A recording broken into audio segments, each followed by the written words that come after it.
Bonjour à tous et bienvenue sur ce commentaire euro-dollar pour la journée du lundi 9 novembre 2015. Donc comme on le voit, on avait clôturé la semaine dernière proche des derniers creux, plus précisément sur, alors on monte au 6, voilà, plus précisément sur les 1,0734 environ, on avait clôturé la semaine dernière.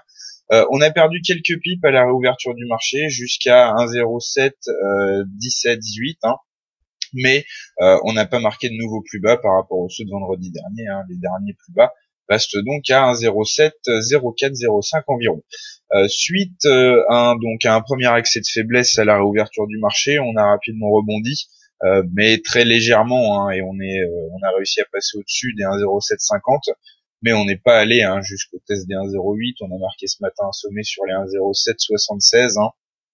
Et là, on conserve toujours le support des 1,0750, mais on voit bien que la hausse depuis maintenant plusieurs heures, c'est terminé. C'était sans doute simplement un mouvement technique lié au fait qu'on avait clôturé la semaine dernière proche des derniers creux sur la paire euro-dollar.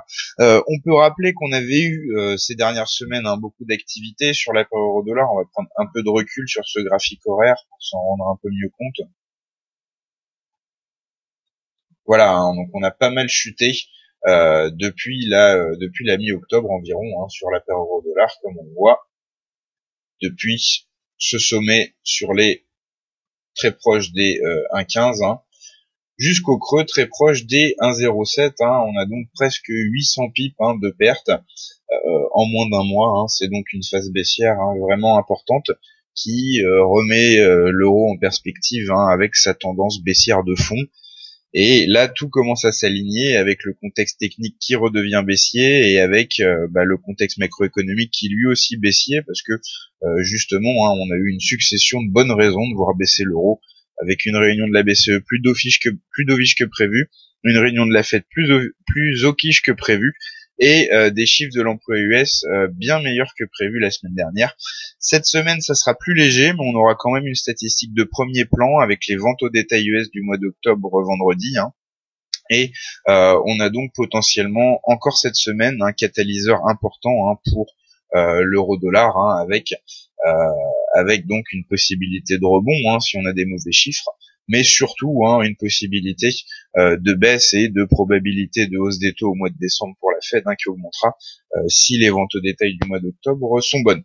Aujourd'hui, le calendrier est vide, on n'aura rien, donc ce qui est plutôt à prévoir, on va rezoomer un peu plus sur le graphique, ce qui est plutôt à prévoir à la louche, c'est une consolidation entre 1,07 et 1,08.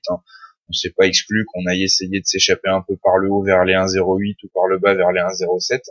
Mais disons qu'en ce lundi, avec un calendrier vide et compte tenu des violents mouvements récents, ça ressemble à un contexte favorable à une pause sur la paire euro-dollar. Voilà.